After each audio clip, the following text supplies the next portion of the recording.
नमस्कार दोस्तों, Muzaffarnagar news app पर मैं अमरीश चौधरी आप सबका हार्दिक स्वागत करता हूं।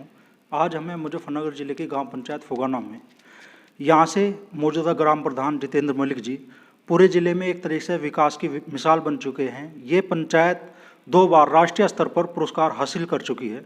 तो हम जितेंद्र मलिक से जानते हैं कि वे अपनी पंचायत में अब तक क्या क्या विकास कार्य करा पाए हैं। जितेंद्र जी, आपको पहले तो बधाई, आपकी पंचायत 2 बार राष्ट्रीय पुरस्कार हासिल कर चुकी है और एक तरीके से पूरे क्षेत्र के लोग आपकी मिसाल दे रहे हैं। तो आपको बहुत बहुत बधाई और शुभकामनाएं उसके लिए। हम आपसे जानना चाहेंगे कि जब पंचायत में आपने ग्राम प्रधान के तौर पर शुरुआत की, तब पंचायत की हालत क्या थी और आप कितना बदलाव अपने कार्यकाल में पंचायत में कर चुके हैं? बात है 20 दिसंबर 2015। हमने ग्राम पंचायत पद की शपथ ली और उसके बाद तुरंत हमने अगले दिन ही अपने काम के जो है कार्य कराने शुरू कर दिए थे। पूरे गांव में करीब 300 ट्रॉली कूड़ा उठवा करके बाहर डाला गया। उसके तुरंत बाद हमने सीसी रोड का निर्माण कार्य शुरू किया, जो आज हम कोई भी हमारे गांव की स्थिति बहुत ख़राब थी। उसके बाद हमने जो है आज तक करीब 5 साल पूरे हमारा कार्यकाल हो चुका है, 100% सीसी रोड का हम निर्माण करा चुके हैं और पूरे गांव में लाइट की पूर्ण व्यवस्था है। गरीबों के लिए उनके राशन पानी की पूर्ण व्यवस्था है। किसी भी जाति को किसी भी तरह की कोई प्रॉब्लम नहीं है। उसके बाद हमारे गांव में जो भी झगड़े फसाद होते हैं, आपस में तनाव होता है, हम यहीं बैठ करके उनके घर जा करके कुशावरामंद करके एक टीम बनाई है 15-20 लड़कों की, निस्तारण यहीं करा देते हैं। थाने में हमारे यहाँ का कोई भी केस दर्ज नहीं होता। और बताइए, पंचायत में गरीब तबके के लोगों को किन किन योजनाओं का लाभ इस समय में मिल रहा है? समय पर 100% राशन का वितरण उनको मिल रहा है और उनके यहाँ हमने वाल्मीकि समाज के लिए एक अलग से चौपाल का निर्माण करा, जो बहुत सुंदर बनाई गई है। और हरिजन चौपाल दो हरिजन चौपाल का निर्माण कराया गया है। और उसके बाद हर घर में सीसी रोड का निर्माण तो हो ही चुका है, बिजली लाइट की पूर्ण व्यवस्था है।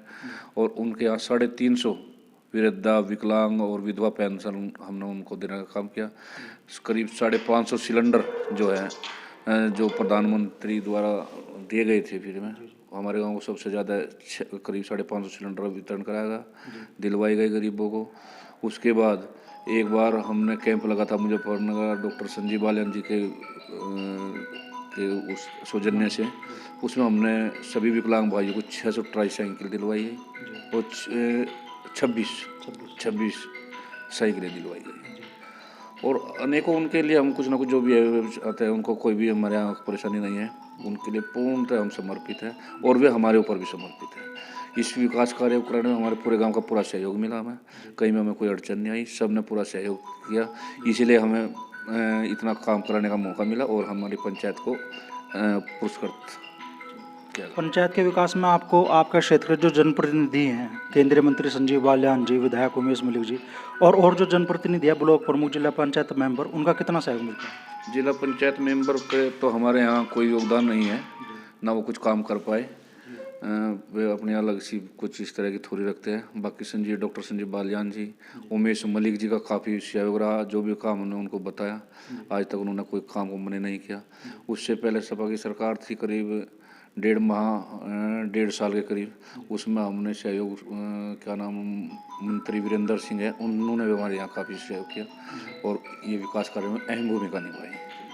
पंचायत में इस कार्यकाल में ऐसे कौन कौन से विकास कार्य रहे जो आप चाहते भी नहीं करा पाए?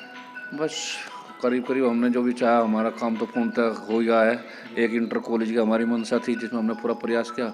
एक डिग्री कॉलेज की लड़कियों के हम चाह रहे थे कि गांव में बना पाए, उसमें हमने प्रयास किया, पर डिग्री कॉलेज के लिए हमें ज़मीन आवंटित हो गई है और इसकी फाइल भी हमारी लखनऊ सरकार के पास चली गई है। हमें उम्मीद है बहुत ही जल्द ये तो इसी कार्यकाल में हम इस काम को भी शुरू करा पाएंगे।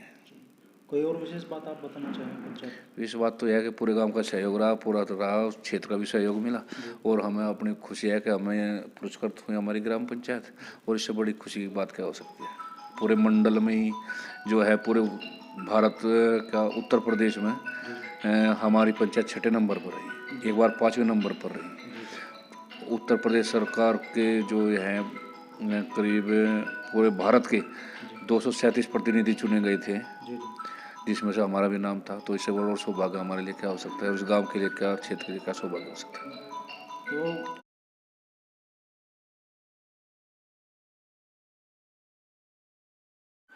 नमस्कार दोस्तों, मुजफ्फरनगर न्यूज़ ऐप पर मैं अमरीश चौधरी आप सबका हार्दिक स्वागत करता हूं। आज हमें मुजफ्फरनगर जिले की गांव पंचायत फुगाना में यहां से इस बार प्रधान पद के लिए प्रत्याशी है राहुल मलिक जी, जिन्हें यहां लोग मोनू के नाम से भी जानते हैं। इनके माता पिता यहां पूर्व में ग्राम प्रधान रह चुके हैं। करीब 25 साल ग्राम प्रधानी इस परिवार के पास में रही है। तो हम उनसे जानते हैं कि वे किन मुद्दों को लेकर चुनाव लड़ रहे हैं। राहुल भाई, आप किन मुद्दों को लेकर चुनाव लड़ रहे हैं? पहले तो जो आपके माता पिताजी के कार्यकाल में यहाँ बड़े बड़े विकास कार्य हो पाए, पहले उनके बारे में बता दीजिए। मेरे माता पिताजी के कार्यकाल में यहाँ पे सभी स्कूल बने, प्राइमरी स्कूल बने और पशु चिकित्सा बना और आदमियों का जो स्वास्थ्य केंद्र है वो बना। सब चीज़ें उनके कार्यकाल में हुई।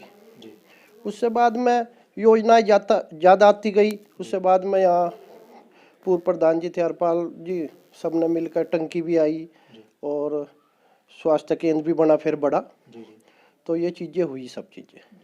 और इस बार आप अपनी पंचायत में क्या क्या समस्या मान रहे हैं और ऐसे कौन कौन से विकास कार्य है जो आप कराना चाह रहे हैं? देखिए, हमारे यहाँ पे पिछले 2013 से बाद में, दंगे से बाद में, यहाँ पे क्या हुआ कि जो चीज़ें जिस आदमी ने की हुई है, जिस प्रधान ने की हुई है, उन पर सब पे एक होल्ड सा कर लिया है मिलकर। जो ये बाहरी नेता है, यहाँ के एमएलए है, तो इन्होंने अपना एक स्थापित कर दिया। यहाँ पे बाहरी नेताओं ने अपना एक प्रधान स्थापित कर दिया। उसने सबके कामों पर वो कर लिया, सब पर अपने पत्थर लगा दिए। एक सोसाइटी से डायरेक्टर रहे निरंजन सिंह, बहुत ही बढ़िया आदमी थे। उन्होंने यहाँ पर बीज गोदाम बनवाया, उस पर भी अपना पत्थर लगा लिया। जो हमारे माता पिता ने किया, उन पर भी अपने पत्थर लगा लिए। जो हरपाल प्रधान जी ने किया, उस पर भी लगा लिए। जो थाम सिंह प्रधान जी ने किया, उस पर भी लगा लिए। तो यहाँ पर 2013 के बाद में जो बाहरी नेता थे, उनका ज़्यादा आक्षेप बढ़ गया गाँव में। और हमने यहाँ पे 25 साल प्रधानी रही इस परिवार में, लेकिन कभी भी हमने यहाँ पे पार्टीबाजी नहीं होने दी। लेकिन अब 2013 से बाद में बाहरी नेताओं का यहाँ पे आक्षेप ज़्यादा हो गया। थानों में, छोटे छोटे मामलों में, जिन चीज़ों को हम समझते हैं ये हमारी जन्मभूमि भी है, कर्म भूमि भी है, हम इन चीज़ों को समझते हैं। हम उन चीज़ों को, हमें पता है किसने गलत किया, किसने सही किया, किसी की खुशामद करके, किसी को थोड़ा सा धमका के, तो वे मामले हम निपटा लेते हैं। इसलिए यहाँ पार्टीबाजी नहीं बनी। लेकिन अब क्या है कि बाहरी नेताओं के हस्तक्षेप से यहाँ थोड़ी सी दिक्कतें आनी शुरू हुई है। 2015 में भी मेरी चुनाव को लेके यही लड़ाई थी कि जो बाहरी नेताओं का आक्षेप फुगाने में बढ़ा है वो रुकना चाहिए। और 2020 में भी मेरी यही लड़ाई है, जो मैं चुनाव लड़ रहा हूँ 2020 का, ये भी यही लड़ाई है कि जो बाहरी नेताओं का आक्षेप यहाँ पे बढ़ गया है, उसे मुझे रोकना है। क्योंकि मुझे अपना गांव बचाना है और अपने लोगों को यहाँ पे मेरी जिम्मेदारी बनती है कि हम रॉयल घर से है कि हमें उन ताकतों का ये ना देखते हुए कि हमें लाभ है या हानि है, उन्हें रोकने के लिए मुझे प्रयास करने चाहिए। उसी पर मैं काम कर रहा हूँ। तो विकास कार्य ऐसे कौन कौन से होंगे जो आप कराना चाहेंगे? विकास कार्य तो यहाँ पर दंगे का गांव होने की वजह से, दंगे में हम लोग पीड़ित थे यहाँ पे 2013 के, तो यहाँ पे सभी नेताओं ने बहुत काम किए। जिला पंचायत मेंबर ने किया, एमएलए ने भी किया, एमपी ने भी किया काम। तो यहाँ पे ये एक ऐसा गांव है जो सेंटर का गांव है। जब ये गांव किसी की तरफ चलता है वोटिंग में, तो ये एक तरफा चलता है, क्योंकि यहाँ पार्टीबाजी नहीं है। जो थोड़े बहुत लोग मान लो दूसरी पार्टी की तरफ जाते हैं तो वे अपनी सुबह घेर लेते हैं वोट और फिर कह देते हैं भाई चलो, जब एक तरफा गाँव है तो कर लो। इसी गाँव को सेंटर मानते हुए हमारे जो आसपास के छोटे गाँव है, वे बहुत सम्मान करते हैं इस गाँव का। वे लोग भी फिर उसी तरफ चल पड़ते हैं। तो इसीलिए इस गांव का स्वतंत्र रहना बहुत जरूरी है। बाहरी नेताओं का यहाँ आक्षेप बर्दाश्त नहीं किया जाता। अब ये पता नहीं 2015 में गांव को कैसे भ्रमित करके इन लोगों ने कर दिया, लेकिन अगर अब की बार गांव को पता है कि बाहरी नेताओं का यहाँ पे आक्षेप हो रहा है प्रधानी में भी और सब चीज़ों में, तो गाँव समझ रहा है अब क्या। तो इस चीज़ को देखते हुए ये चुनाव होगा। जो गरीब तबके के लोग हैं आपके, उनके लिए क्या कोशिशें रहेंगी आपकी? गरीब लोगों को यहाँ पे देखिए, गरीब लोगों के लिए जो सेंटर से योजनाएं आती है, जो स्टेट से योजनाएं आती है, हम एक खड़ंजा बना रहे हैं या सीसी बना रहे हैं, उसमें हमें यहीं के ही मजदूर रखने चाहिए, बड़े रखने चाहिए, उसी से ही उन्हें रोजगार मिलेगा, रोजगार मिलेगा। अब हम बाहरी मजदूरों को ला के, बाहरी लोगों को ला के यहाँ पर काम कराओगे तो गांव के लोग कहाँ काम करेंगे? तो हमें अपने ही गांव को प्राथमिकता देनी है। मान लो यहाँ पे एक कोई कार्य हो रहा है गांव के अंदर, निर्माण हो रहा है, तो उसमें हमें गांव के ही ज़्यादा मजदूर रखने चाहिए जिससे कि उन्हें रोजगार मिले। पंचायत में शिक्षा के क्षेत्र में, स्वास्थ्य के क्षेत्र में क्या कोशिशें रहेंगी आप? स्वास्थ्य के क्षेत्र में हमारे यहाँ पे हरपाल प्रधान जी की योजना में वो बना था, स्वास्थ्य केंद्र बना था, बड़ा बना था, वो ठीक चल रहा है। उसमें कोशिश करेंगे कि उसे और बढ़ावे।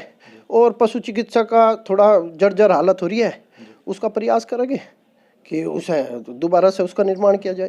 पंचायत में जो लोगों के बीच में आपसी विवाद होते हैं उनमें क्या भूमिका रहेगी आपकी? जो आपसी विवाद होते हैं, हम यहाँ पे जमीन से जुड़े हुए लोग हैं, हमें पता रहता है कि किसकी कितनी गड़बड़ है, किसकी कितनी नहीं है। हम उसे उसी आधार पर यहाँ पे गांव के लोग, समाज के लोग बैठ के उसे अपने आधार पर हम कर लेते हैं पहले से। यहाँ पे कोई ज़्यादा इस तरीके की दिक्कत है नहीं। ये दिक्कतें तो जो बाहरी नेताओं के हस्तक्षेप यहाँ पे बढ़े हैं उनसे हुई है, उसी से ही यहाँ चीज़ें खराब होनी स्टार्ट हो रही है। नहीं तो यहाँ पे कभी ऐसा नहीं हुआ, ना होगा, ना हम होने देंगे।